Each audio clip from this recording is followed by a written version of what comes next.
All right, guys, welcome back for another podcast. This week, we're having another Tuesdays with Caroline.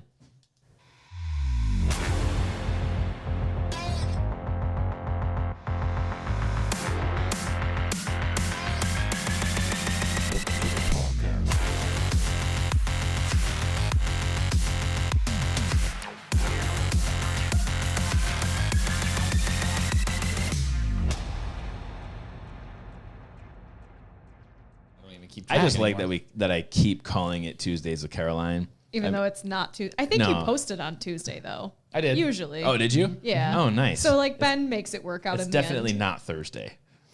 I don't know what day it is. Yeah, doesn't matter. I know. It's today Friday. No, today's Thursday. It is Thursday. This will go up on a Tuesday, though. Going up on a Tuesday. Yeah, nice.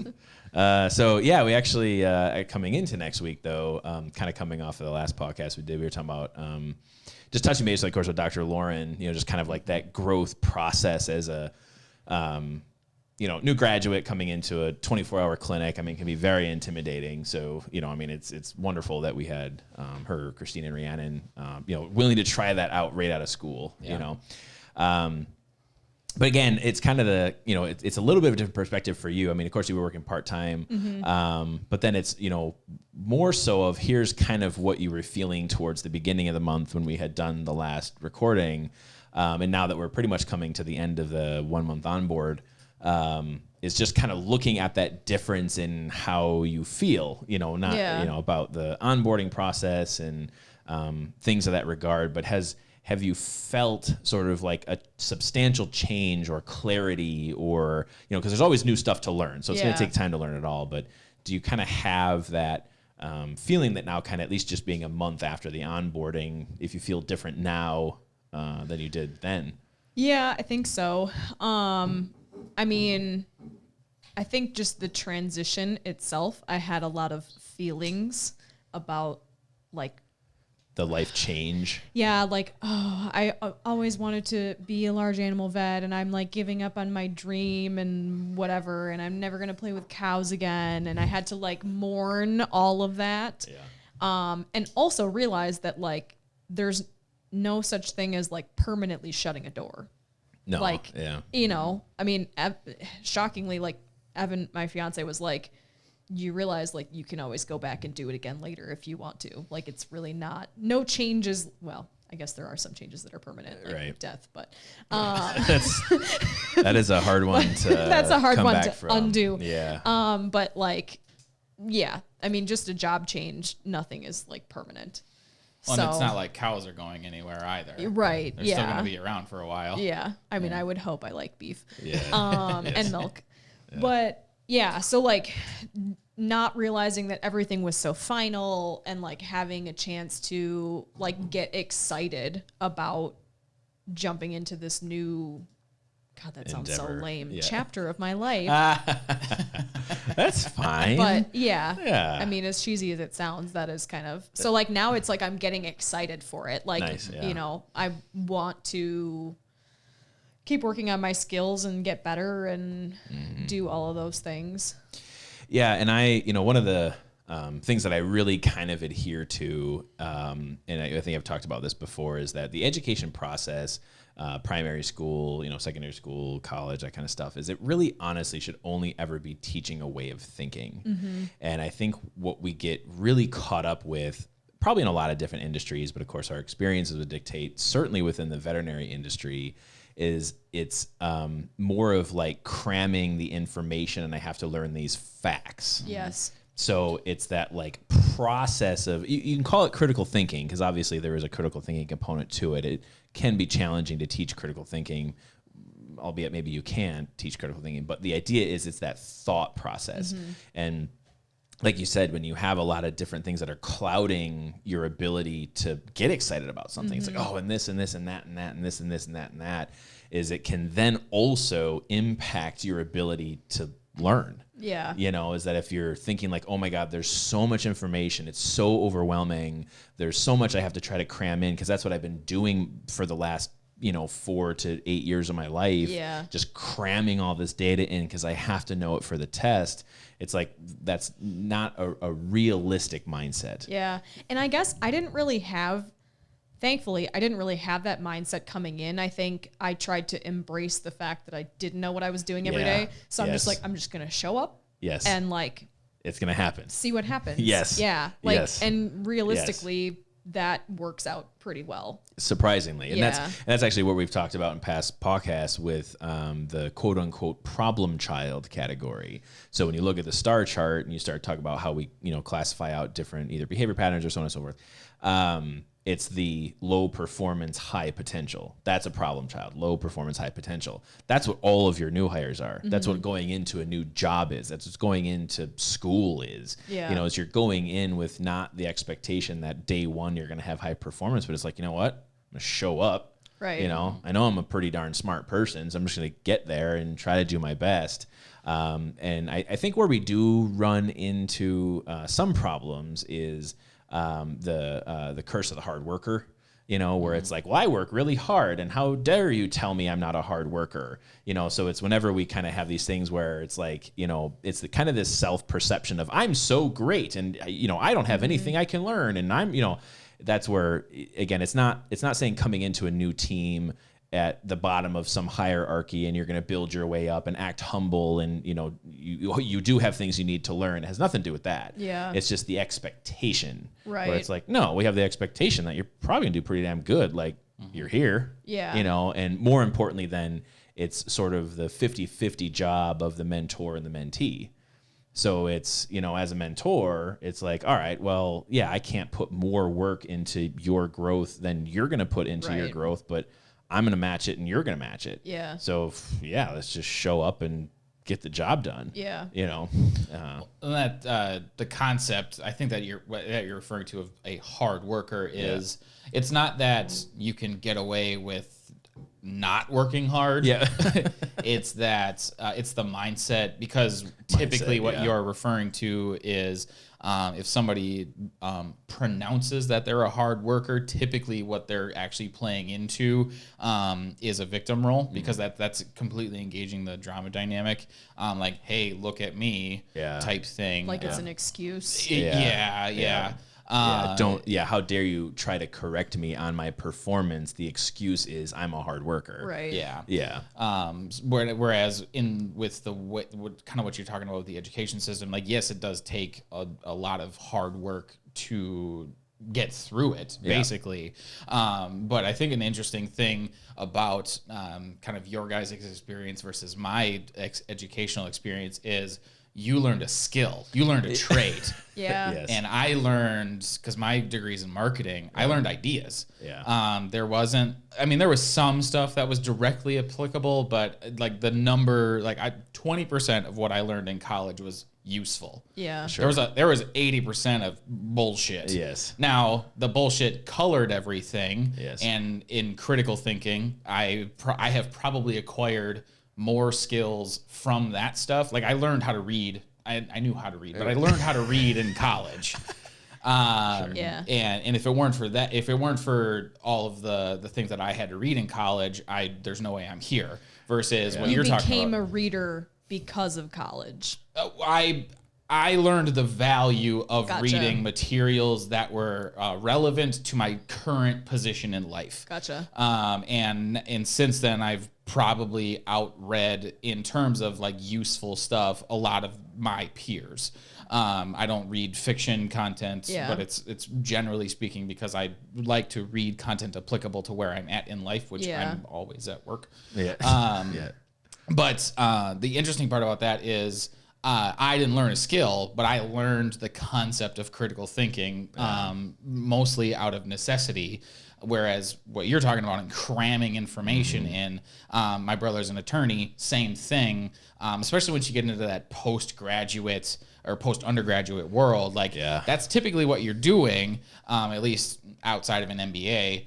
And I think that it's what it does is I don't know how much the undergraduate system positions people or how well they position people to understand once they get into post-undergraduate that they're not learning thinking skills anymore. You're learning specific materials. You're learning a trade, or in trade schools do it well because it's in the name.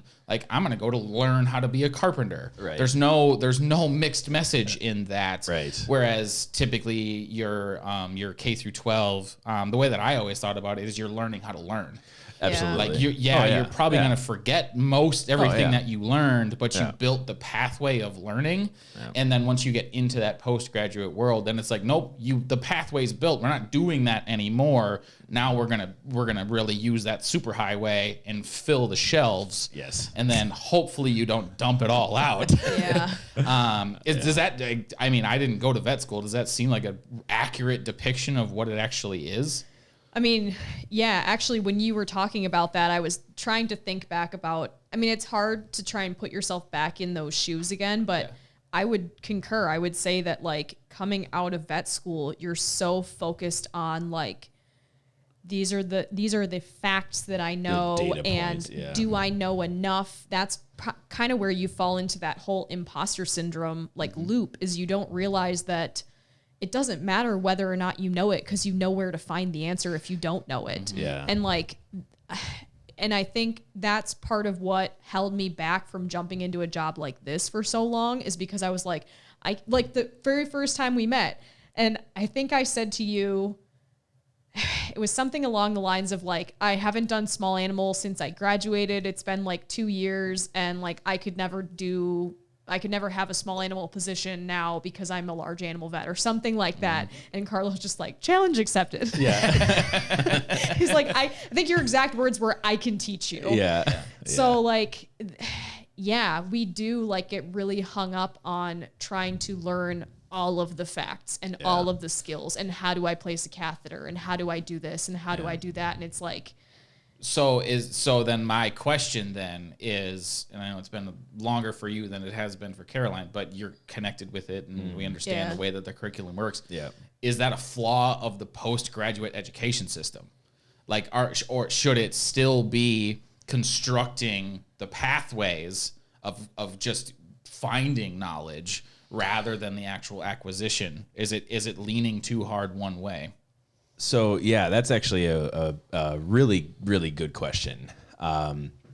A lot of it's kind of an outsider looking in, though. For sure. Yeah. I'm not saying that we're going to have the perfect answer, but really what my goal is in asking the question is, again, considering who it is that typically listens to this people that are in vet school, right? Yeah. So like, just shift their mindset a little bit. Like if they are in fact focused really, really hard on the acquisition of information, are they focused in the wrong place? Yes. Like, what have you found in practice that is actually a more effective way of using and accessing information? So I'm going to kind of preach process a little bit here. Yep. So actually what that has birthed is, yes, I do think that fundamentally there is a flaw in the higher education system. And that's actually part of the reason why, in working with Michigan State, developing the mentorship system, or at least the house mentorship system, at least being part of that process, looking at all the work that the administration is doing currently and trying to convert that, trying to really group these body systems together. Let's teach it out in lumps so we're learning all at one time. And as that starts to bleed over into clinicals and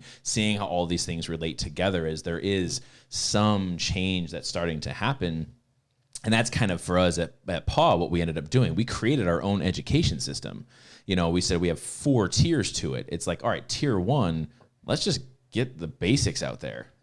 Tier 2, let's see what we got going on in the next several months. And then tier 3, let's actually just reevaluate every 6 months on what we have. And just, I guess it's kind of like a little mini announcement. Ben had suggested we kind of revise the website, and now of course it's just like blowing up with all of these ideas that we have, but it's turning into actually a full basically education tool. So the website itself is going to have an education portal where basically everything that is Paw Health we're dumping into this free platform, user login, video content, paper content, all that stuff.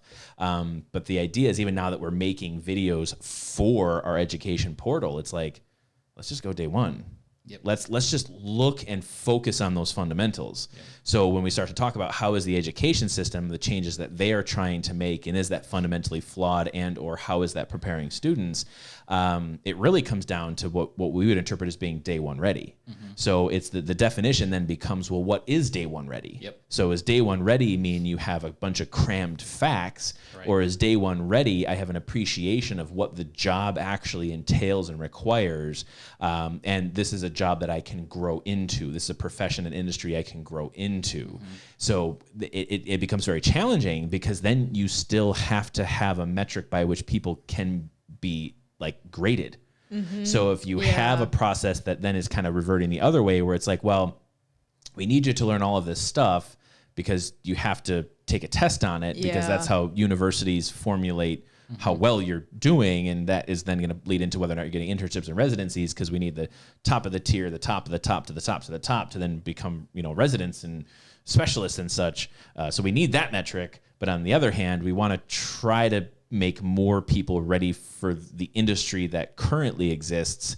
And that's where, like I said, for us, the answer is yes. I think that there is a fundamental flaw. There is definitely work. I mean, like I said, firsthand, I can talk about great things that Michigan State's doing to kind of correct those problems, within the confines of a very structured system. That's very hard. But then to come the other way into saying, well, now we're actually creating an entire separate platform to be like, hey, yeah, learn the stuff because you got to learn it for a test. But we're going to have a completely separate platform that totally free. You're going to have to pay for it. Do it in your own time. Do it while you're in vet school. Do it once you graduate. Who cares? It's always going to be there for you. But provides that opportunity to start to bridge that gap between the stuff we have to cram in because you got to get the test, have to cram in because you have to pass the residency, but then really brings it down to those fundamentals on, okay, I actually have to go in this room and talk to a caregiver about gastrointestinal disease. Okay, I, as a veterinary nurse, how do I actually run an autoclave? How do I run out our HESCA lab equipment? How, in some of those like really kind of fundamentals where it's like, oh, actually I can do that job.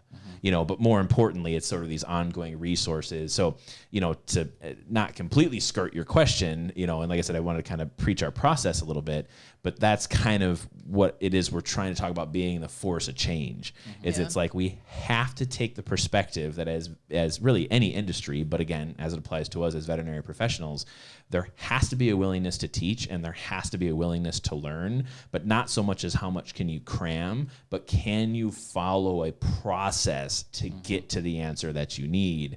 And that's where, that's, like I said, for what you've not just witnessed working here, kind of part-time, but now it's more so of like, all right, now we're kind of jumping in full-time. It's then saying, all right, are we starting, not maybe you're starting to see, but to see that change in mindset, or at least the proof is in the pudding. We're saying that we have actually kind of fulfilled some of those things we've promised or we've said, where it's just like, it's not just smoke and mirrors. We really are talking about a development of thinking and a development of skill set. Yeah.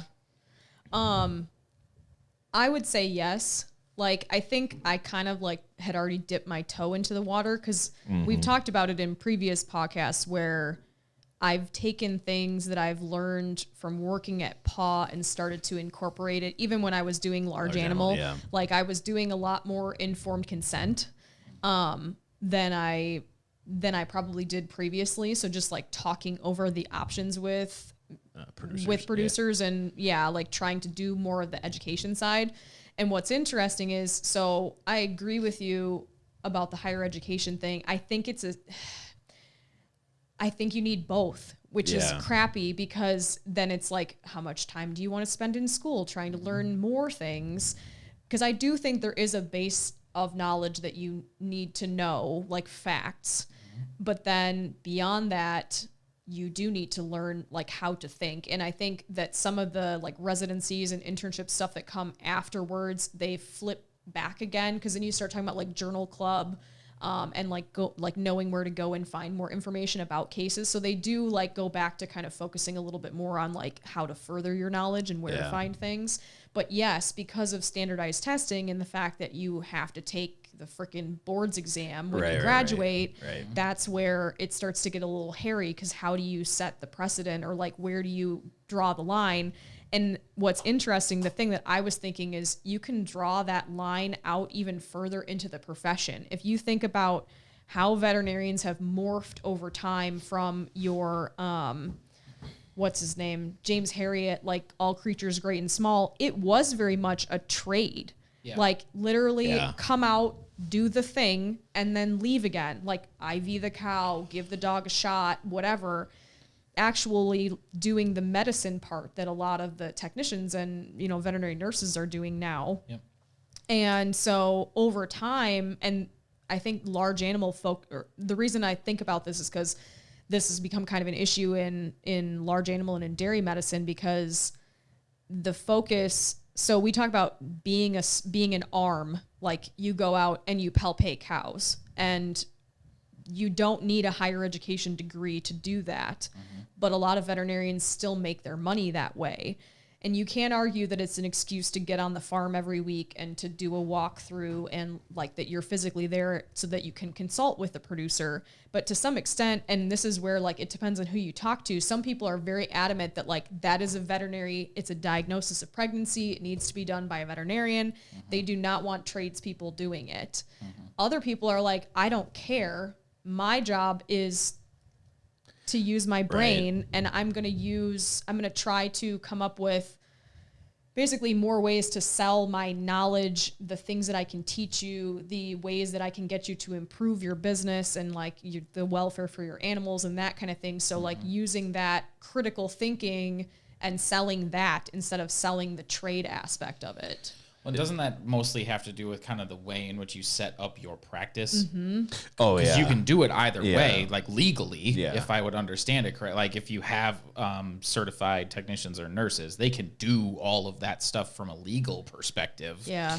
There's probably some lines that I don't know specifically what they are, but that's more about what you essentially want to do, isn't it? Well, Am and I would understanding that argue right? that PAW does try to, like, we're pushing that boundary and trying to toe that line because we do try to market our brains and our ability to communicate with the caregiver and to educate more so than me as a veterinarian. These are all the technical skills that I have. Like, there's still a lot of veterinary practices that like the vets do all the shots, the vets place all the catheters, the vets do all the whatever. And so that's, again, focusing more on like, these are the physical things that I can do, but we should be capitalizing more on that critical thinking ability. Well, let me take that one step further to kind of talk about what I didn't mention before was tier 4 of our education system. So, tier 1s, 2, and 3 are more of like, let's get you through this growth process. But tier 4 is, are we kind of focusing on individual advancement, or are we talking about industry advancement? So that's how we spread out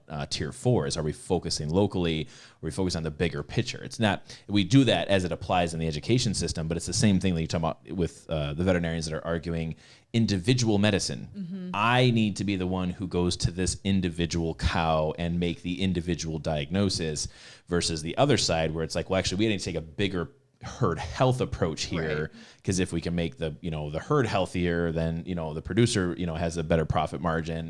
We're not called out at 4 o'clock in the morning for this thing. It's more efficient. Yes. So that's where, like you said, there are those fundamentals, and this does kind of come back to our industry overview and kind of these antiquated business practices.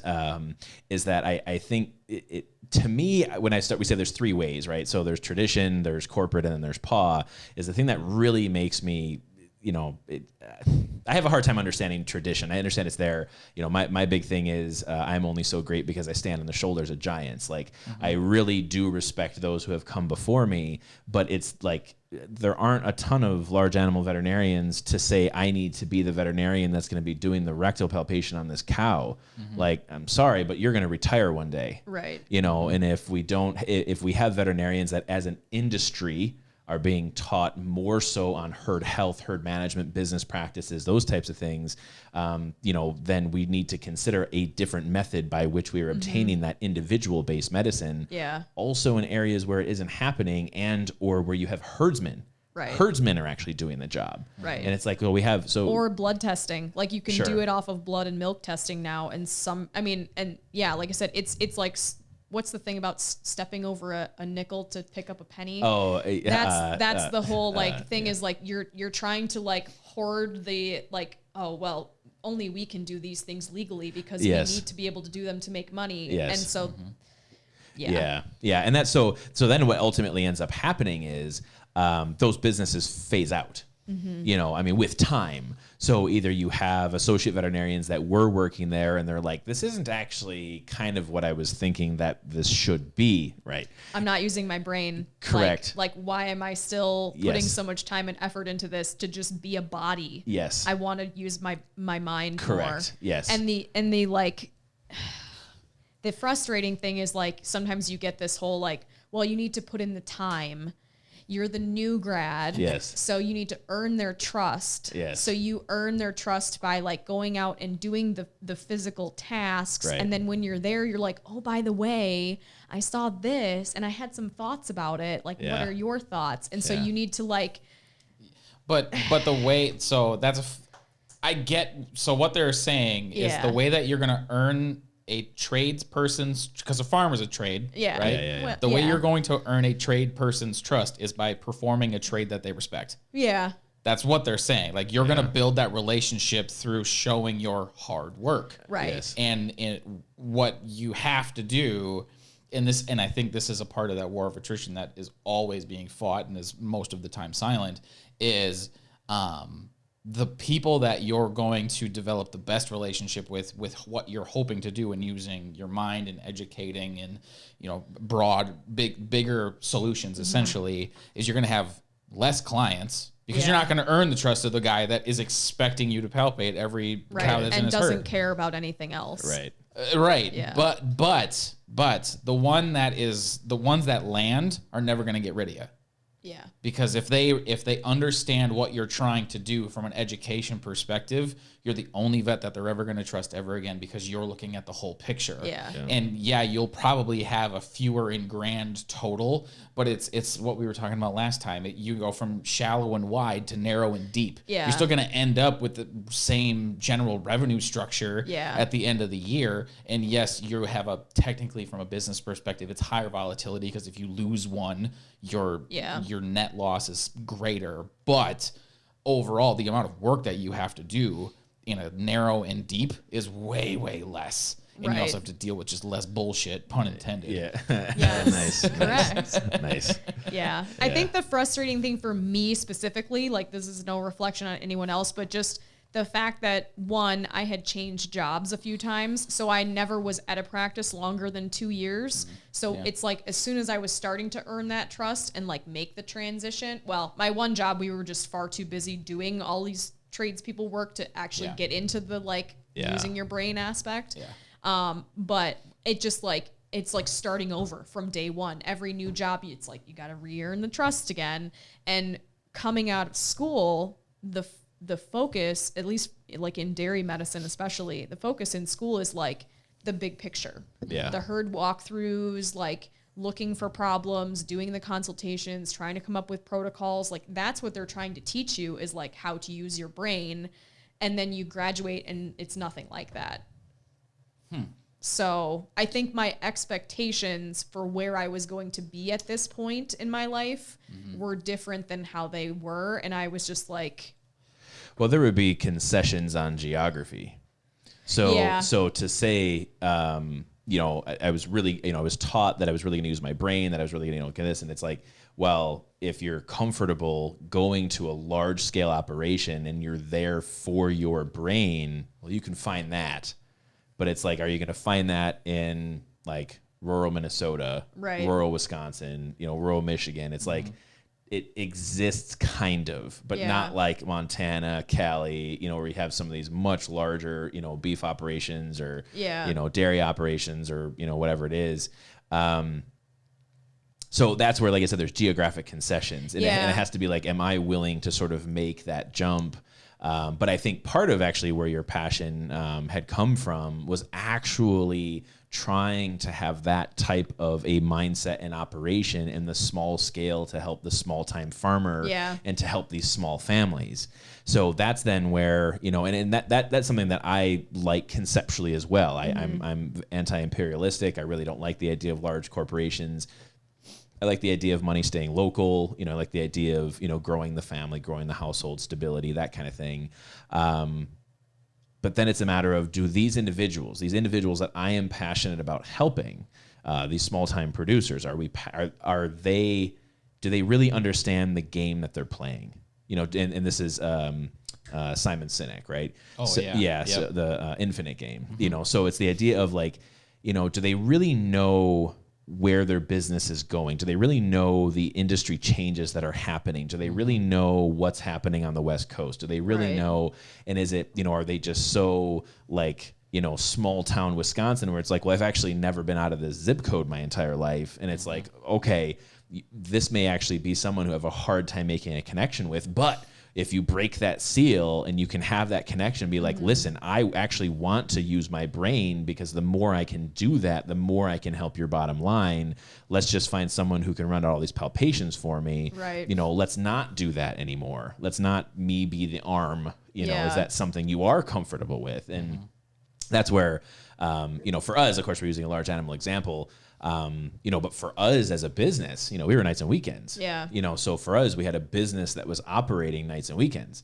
Well, to then have some financial stability with that and being like, all right, well, let's just like get some people to see if we can do this other thing. Yeah. And having that it's like, well, so it all comes back to this idea of growth mindset. So again, we're trying to, at least talk about when we're coming out of vet school and where are we going and where we thought we were going to be, and way of thinking and way of process.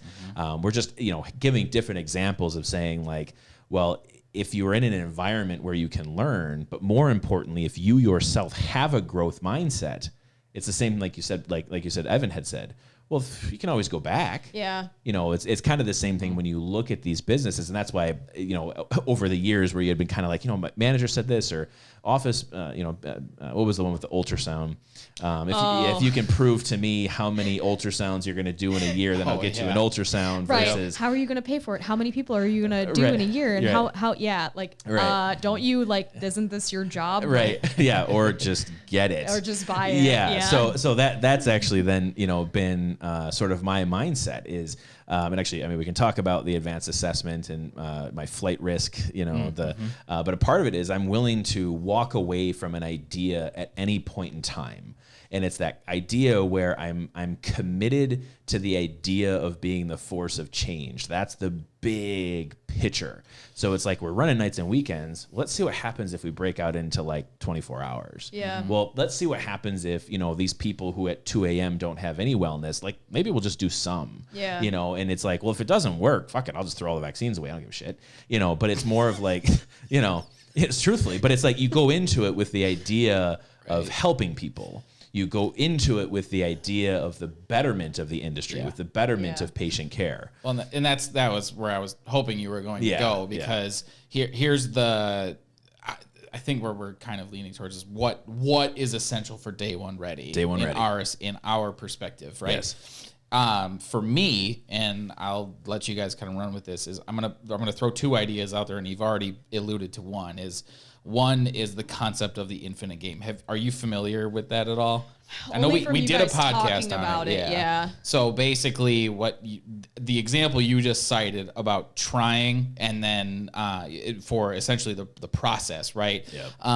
And it's basically the fundamentals of an infinite game is it's not about beating your competition. It's simply about outlasting them by playing the game longer than them. Yeah. So doing everything that you can to make the game better, while what your competition is trying to do is beat you. Gotcha. So the example that he uses primarily is Microsoft versus Apple.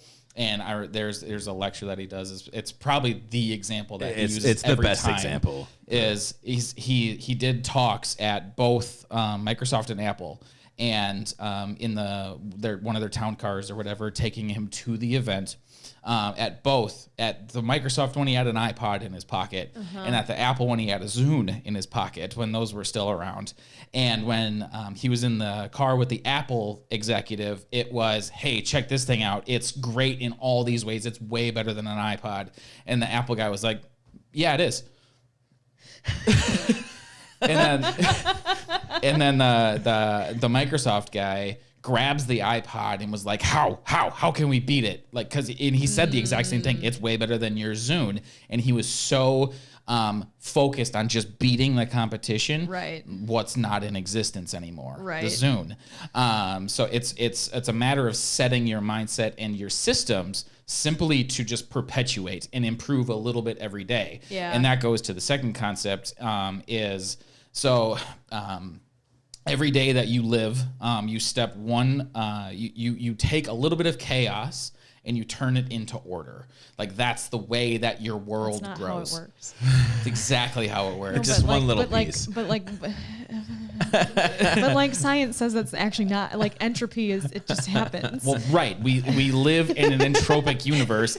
I understand that. Okay. I love physics. I just had to make that established point. But, and I'm not saying that unmanaged that your life won't turn into entropy, because it absolutely will. The book will fall off the shelf given enough time. However, the reason that, so basically every day that you step forward is, so I'm going to say, I'm going to get a little bit better every day. 1% better. I'm going to get 1% better. But what you're doing, you're just saying, I'm going to try one thing. I'm going to see where I'm at, and then we're going to go from there. And if the wellness thing doesn't work, so be it. Right. I now know that that's not going to work, and now I'm 1% better.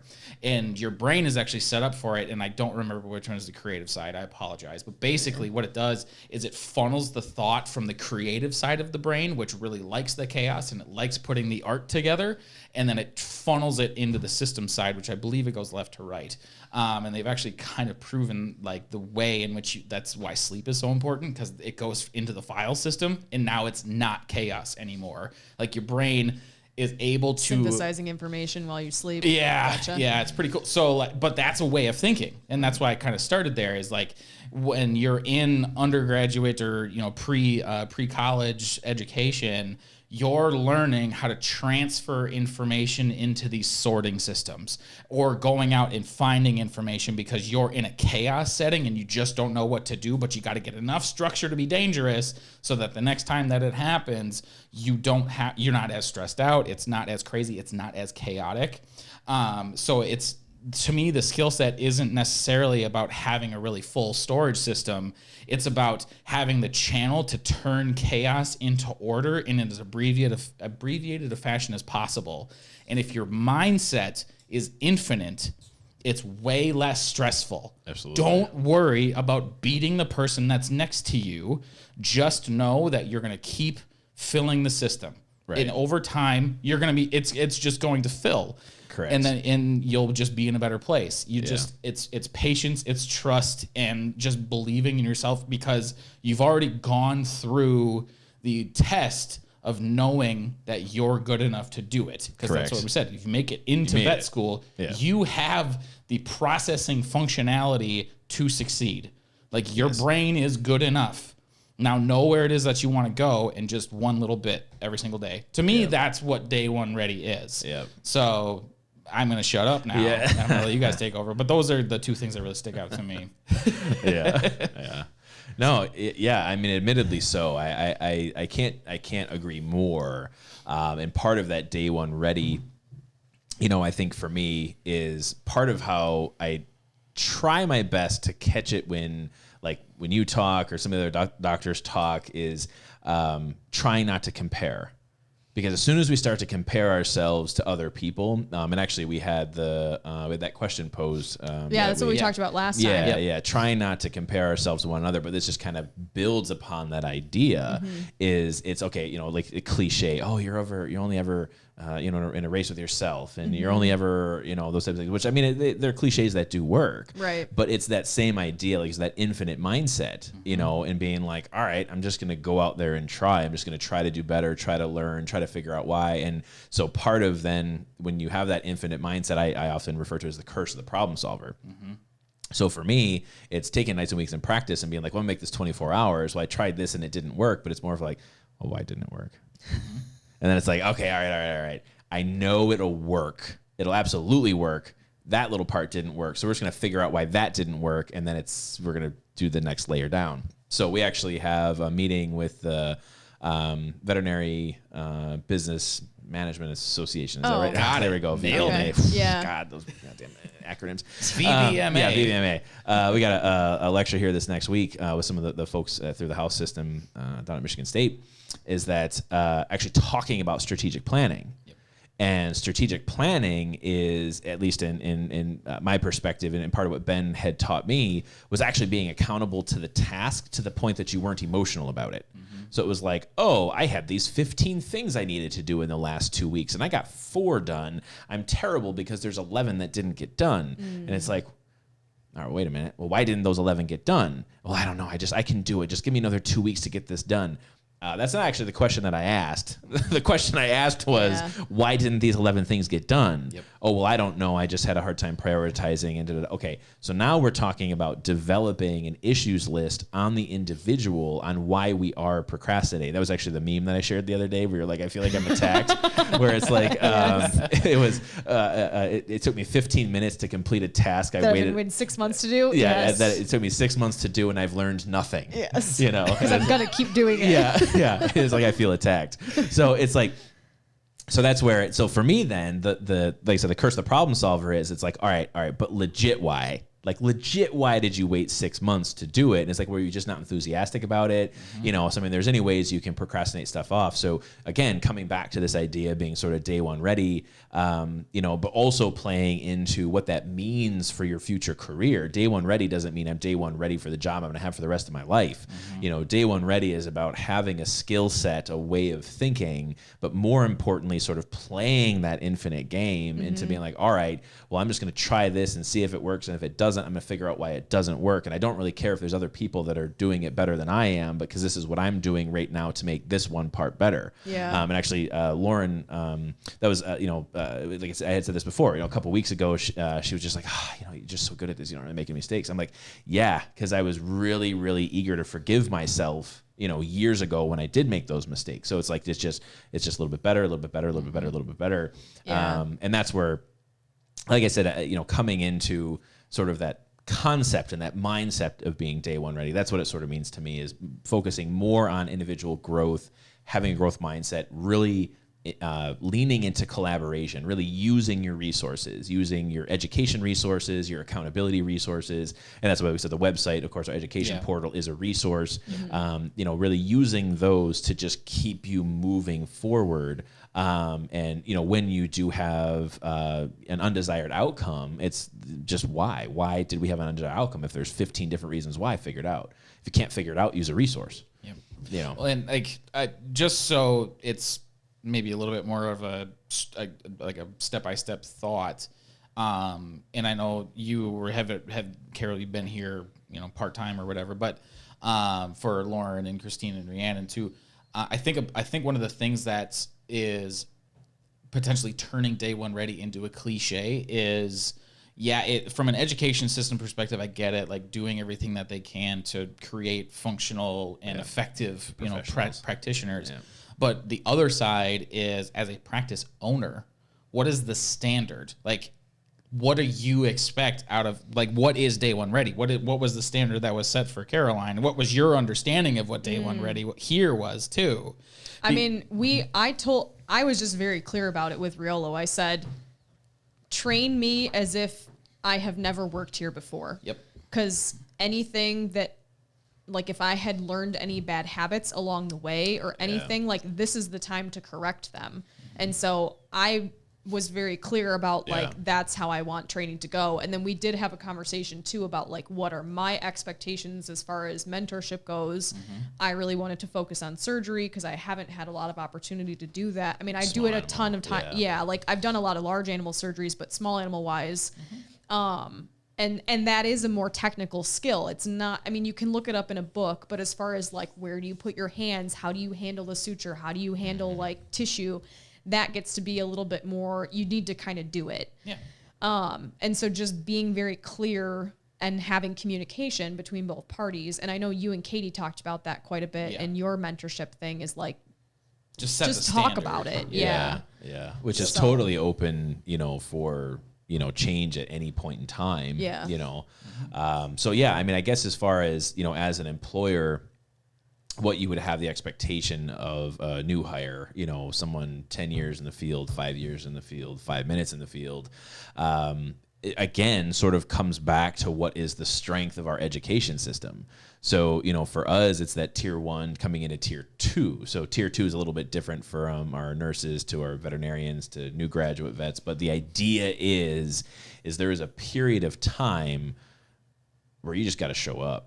Like that's the expectation for me of being day 1 ready, because part of it is actually feeling the person out. Like you have, like you can interview well, you can, have good book smarts, you can have the grades, you can have whatever it is. But what do we always say? Day 1 ready for me is it's the mindset of, again, like we identified, the infinite game. It's the growth mindset. It's I'm going to get better a little bit each day. And when we sort of look at that and try to, put that into a growth plan that's going to go over 6 months or, whatever it is, again, it's going to be kind of individual specific and how long they've been in the industry. But for us, it's almost all culture and core values. It's almost all culture and core values. So day 1 ready. And that's why, again, with the house mentorship system through Michigan State is we're really kind of infusing in the culture and core values into their house manual, which we should hopefully get done this summer. But into that house manual is like culture and core values. It's the people management. It's the interpersonnel. It's, when we're on the floor and it's like, if I'm talking to you on the floor and I'm like, oh, actually you put that stitch in wrong. Let me do it. Let's redo that stitch over. Or you need to use this dose, not that dose. Well, I don't want to have to like take you into a closed room, like a broom closet, and be like, hey, I need you because, I don't want to embarrass you in front of everyone else. Like, cause I know you're going to get embarrassed. It's like, no, like we're all here to learn. We're all here to grow. And I actually want to pause you right there, because what you didn't just say was anything about what's on our skills rubric outside of the culture and core value stuff. Yeah. Because I know we have a skills rubric. We do. Yeah, it exists. It definitely exists. It's very long. Very long for each position. But it's intentionally long because it's really it's turning itself into a self-assessment tool. Like, where do I see myself as being deficient in specific areas? Gotcha. So like just trying to detail it out with a minor summary of what the item is, so you can just really understand your own position. But again, walking into day 1 of the job, it really isn't all that much about knowing where to put your hands. No. It's where to put your head. Yes. Just if your head's in the right place, and you can not even that, how to talk the right way. No. Because early practitioners, that's what Lauren and Christina both said. Like, I just learned how to talk to people for the first month. Yeah. It really it's all just about being in the right headspace, because if you can set yourself up for that process of playing that infinite game and just building the mechanism of how am I learning in this setting, everything else comes in behind it. Yeah. And you're already working with a really, really stacked deck of like knowledge. Like you have a ton. You might not believe it, but you just filled your brain full of information, and that's more than enough to be dangerous in a clinical setting. Yeah, absolutely. So if you've already got it, now just get your head right. And from there, I think the rest kind of falls into place, especially if you are able to set up from a mentorship perspective, like the right relationship with the right, because you're going to have to learn. And if your head's in the right place and you have the right person, what else do you want? Yeah. Yeah. Yeah, because that's the thing. We said it before. You come in as a problem child. You come in as low performance, high potential. Yeah. So it's you just, and they go through the rest of the star chart and so on and so forth. But it's just and that's another thing into too. Growth. Like conceptually, I think that's one thing that probably a lot of people struggle with right away, because their head's in the wrong place. It's like, man, my performance kind of sucks. Yeah. Like, this is hard to do. Yeah. I don't like being a low performer. I've been a top 10%er my whole life, and now I can't produce shit. Yeah. and I have a corporation that's breathing numbers down my neck right away as I'm doing free exams half the time. Right. But we're not going to get into that today. Coupons on the yellow pages. Yeah. But yeah, I mean, was that what you had, Carol? Yeah, my note that I wrote down was short-sighted. Yeah. And it goes into the infinite game thing. And I think for me, the last, 6 years, 6 years, whatever, has been a mental evolution. Graduating. For sure. Graduating for me was very short-sighted. It was like, what's the next thing? What's the next thing? It's like, okay, I need to get into vet school. Okay, once I'm in vet school, I need to pass first year. Okay, now I need to pass second year. Okay, now I need to pass, get into clinics. Now I need to pass boards. And so it was just like getting into practice was just the next thing on the list of things to do. And so having that more mindset of like the infinite game and like, my goal is to go out. And so we talked a lot about the millennial life crisis and the fact that it's taken me the past 5 years to figure out that like, it's okay to not have a next thing on the to-do list. Oh, it's okay to just like jump off the cliff and see what happens. Yeah. Steve Harvey talks about that, the parachute, if you ever hear him talk about it to his audience before the show or whatever. But yeah, he has kind of a thing on that too. He's like, you're just going to jump off the damn cliff. He's like, just do it. Right. He's like, your parachute might not inflate. He's like, you might hit every damn rock on the way down. Right. But like, and knowing the statistics for the safety and knowing like that all that stuff doesdoesn't make a damn bit of difference once you leap. So at some point you just have to do it. Yeah, and and there's a lot of different ways you can say it. You're never gonna catch a fish if you don't put your worm in the water. Right. So there's all these different things that you have to jump and you have to do it, but also being okay with the results. I think that's the big one, and that's actually I think one of the hugest barriers. Well, there's a lot of different barriers in our industry, but one of those is like our just unyielding and undying desire to maintain tradition at all times. And that's where I think, again, when you have these business owners or, businesses themselves that, it's been open for 40 years and this is the way we've always done it and this is the way we're always going to do it. So this is sort of prepping, our younger professionals that are coming out of veterinary nursing school, is coming into the industry where it's like, all right, go in with an open mindset. You want to grow, you want to learn, you want to better yourself, get better each day. And it's like, oh, but now you actually work in a clinic that's stuck 25 years ago. They aren't growing, they aren't improving, they aren't getting better. Well, now what am I supposed to do? Or are there barriers to your growth beyond just tradition? Is the barrier like the big promises, right? So every veterinary owner just wants to get vets for whatever, like, yes, we'll do that here. Yes, no problem. Yeah, come on over here. We'll get you all the stuff. Anything you want, we got that for you. Sure, you can buy into our practice. We're looking for people who can buy into our practice. One day I might sell it to you. So there's all these kind of hooks on getting people into the practice, but the barrier is, well, they actually sort of like their income from the little bit of profit that the clinic squeezes out, and is a barrier to your growth. Well, we've used this, same, killed vaccine for the last 30 years. Why would we even want to go recombinant technology? And it's like, well, if we're, it's better, so that's what we talk about, barriers to growth, and that's where you try, if you are in this, and that's where I think we talk about strategic planning, we talk about having a growth mindset. Part of that collaborative process is actually identifying barriers. And it's not being a victim to those barriers. So you talked about before in past practices, there's only so much change that I have quote unquote the power to do. Not that I'm the victim, and it's not that I'm powerless. It's just that given the rules of this particular game in this particular location, there's actually some stuff I'm not going to be able to change. But that doesn't make a new game. You got to make a new game. It doesn't impede my ability to actually improve myself. That's why I talk about geographic restrictions.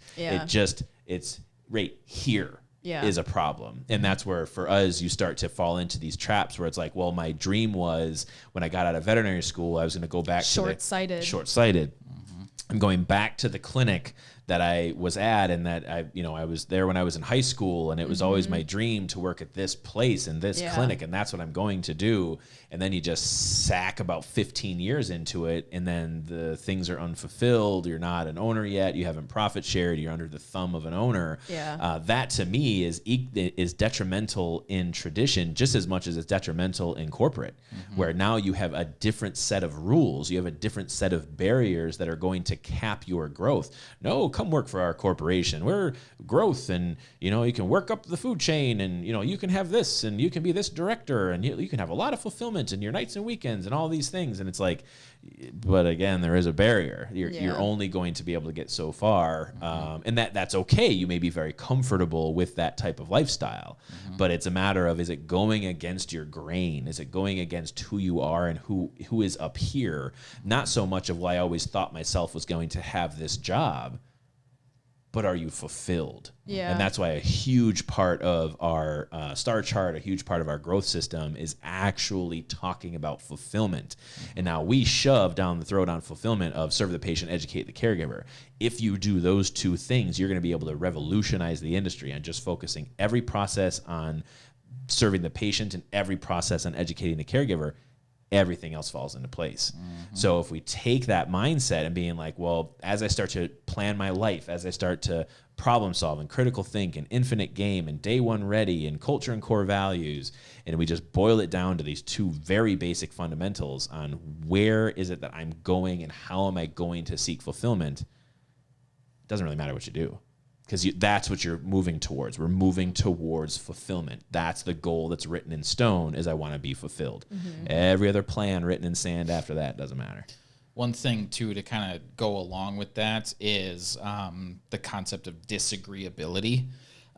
You have the capacity to be a very disagreeable person. So They're talking about me specifically? Yeah.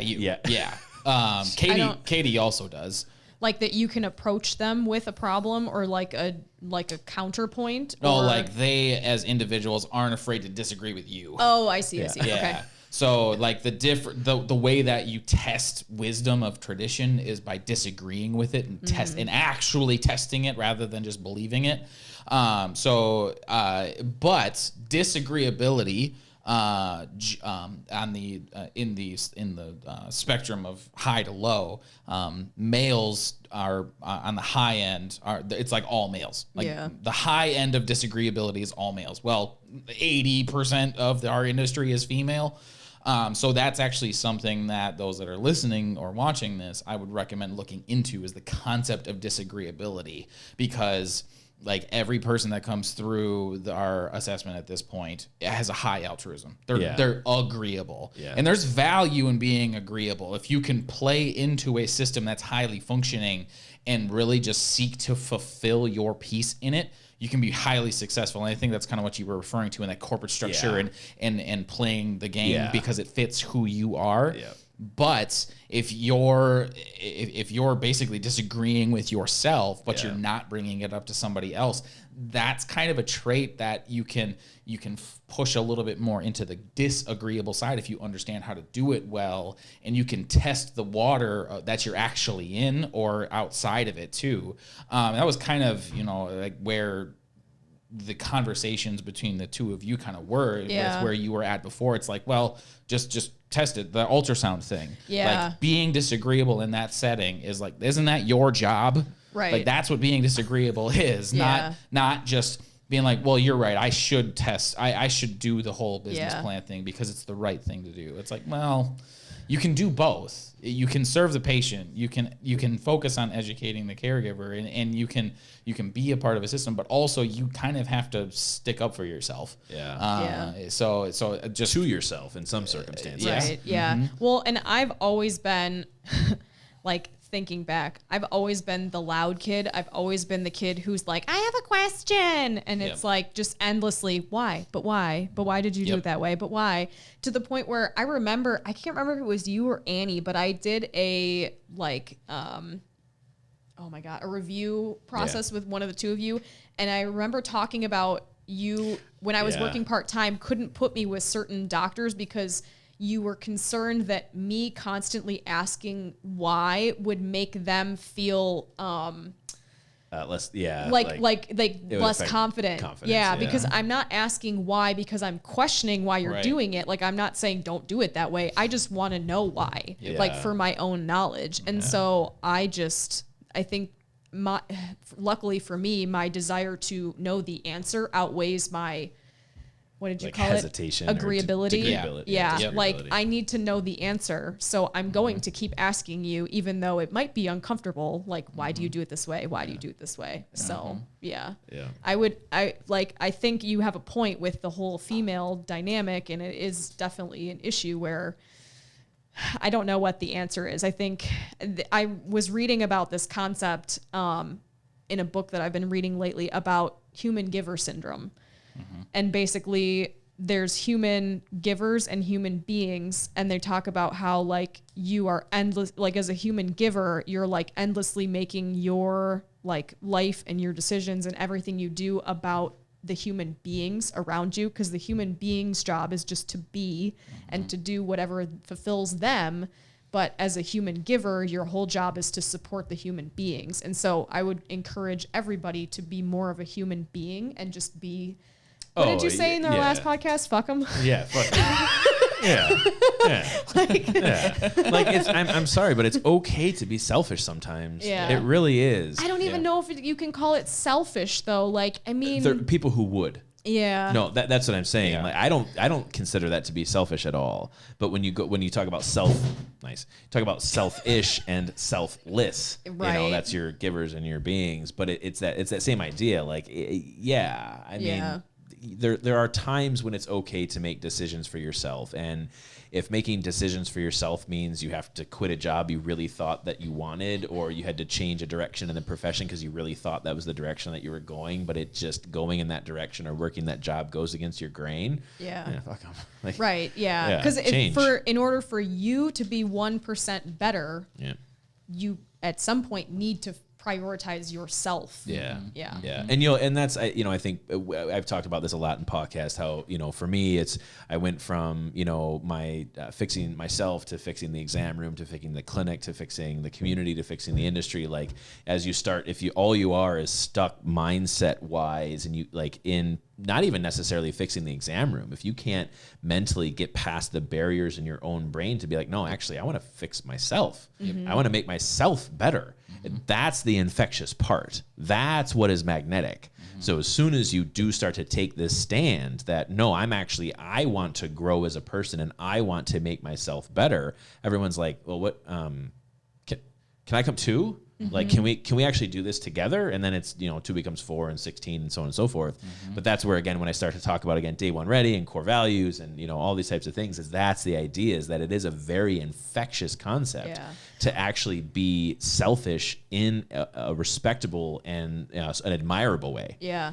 Well, it's interesting because actually I've found that with myself, as I've found the confidence to be like selfish and focus on my own personal growth, I now have the mind space to be so I've kind of made it a little bit of my own personal like mission with technicians, because veterinary nurses get shat on all the effing time in every, I mean, not here obviously, but like every practice I've ever worked in, it's like they're taken for granted. Yeah, we have vet techs week where we bring them goodies. Right. But like other than that, and so I have found where now I'm like, wait, hang on, like you do realize that in doing this, you're just stepping all over them.